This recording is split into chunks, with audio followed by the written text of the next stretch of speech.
YB stays on your neck. It's on my neck. Yo, my dance, make sure you hit that like button, comment, subscribe, and obviously hit the bell for notifications. So over the last few weeks, allegedly, Andy Margin Boo Ruiz has lost some weight. And I've got to be honest, I'm skeptical for a number of reasons. Now, first things first, listen, Andy Ruiz is one of them people who in my opinion, struggles with his weight.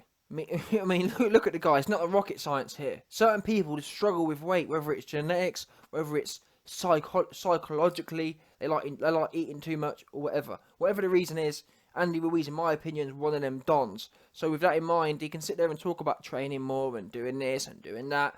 When it comes to it, let's see what the scales say. That's what they say at Weight Watchers. Don't worry about nothing else. Oh, well, I did this, I did that. Let's see what the numbers don't lie. Yeah?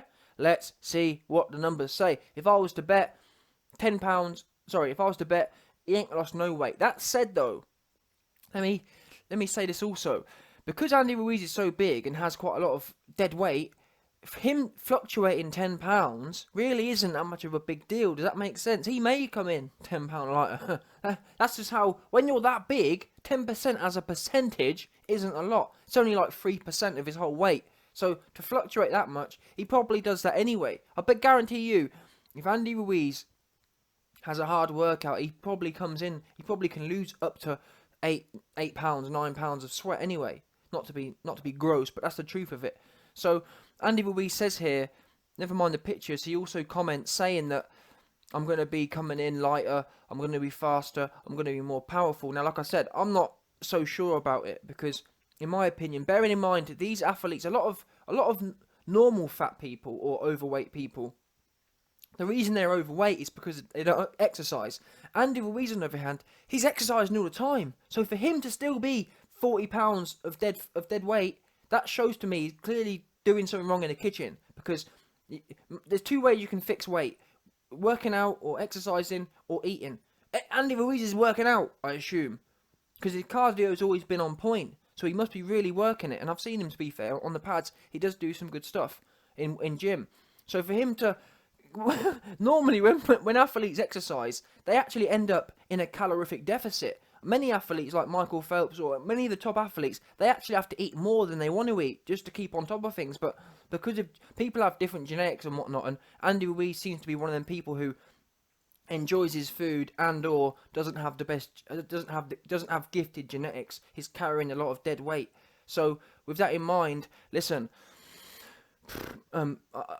unless Andy Ruiz figuratively says or regimentally says I'm gonna think about what I'm eating and measure that, then I don't think he's gonna lose any weight because he can't do any more. He ain't gonna be doing no more work in the gym. And he's already said himself, "Oh, I'm not giving up Snickers. I'm not giving up tacos." So, with that kind of mentality, I'm finding it hard to believe that he's gonna lose any weight. That said, though, I will be honest.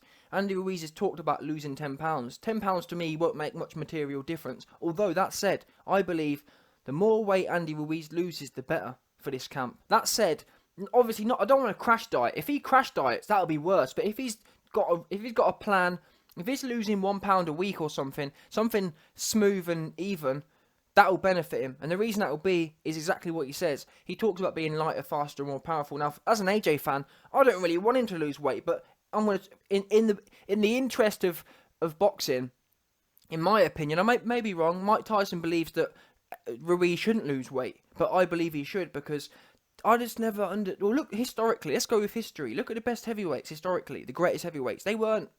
If it was advantageous to carry a load of fat, we'd see loads of them doing it.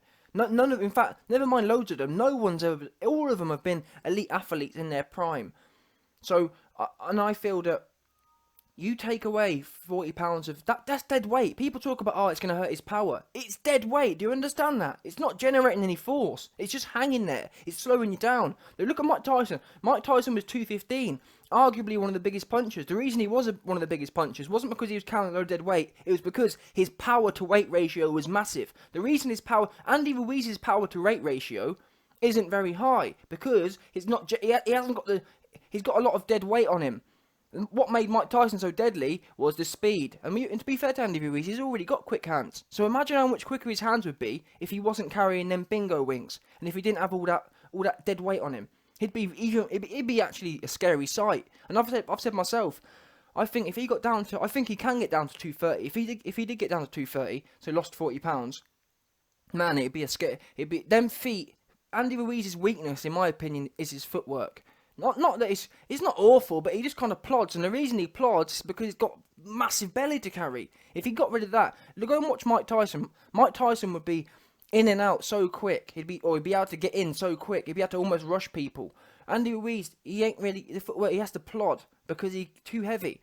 But he finds it funny. Oh yes, I'm overweight. Oh, he finds it funny. He finds it hilarious. So if he if he wants to carry on doing that, fair play to him. If he wants to be his best athlete, though, I think he should more start thinking about becoming his final form. It's funny, I call him Majin Buu, but what do we know about Majin Buu? Majin Buu, Majin Buu originally, he was that big flobby thing. What happened to him? He made his final form, and he was some lean in shape thing. Yeah. So I feel Majin Buu is well and truly Majin Buu. He needs to find his final form, just like the pink thing did, the big fluffy pink thing, turn into that lean, looking like AJ thing. Listen.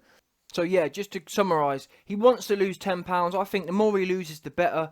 £10, but £10 shmen pounds. It ain't gonna make no real difference. But the less weight he comes in, as long as he's not dropping it drastically, I think it will make him a more refined fighter. And besides, no one's been able to explain to me how it's beneficial. People saying, "Oh, you shouldn't change." It's not good. It's not. You imagine. Never mind the speed and the power. His speed and his power will increase 100%. It's no wonder he can't hurt no one, or it's no wonder he struggled to have power in the past. The reason is his power to weight ratio is shot. Yeah, he can't. He's just dead weight. He's swinging all that. The muscle he's got, his muscle to fat ratio. He has to spend so much energy just moving the fat along.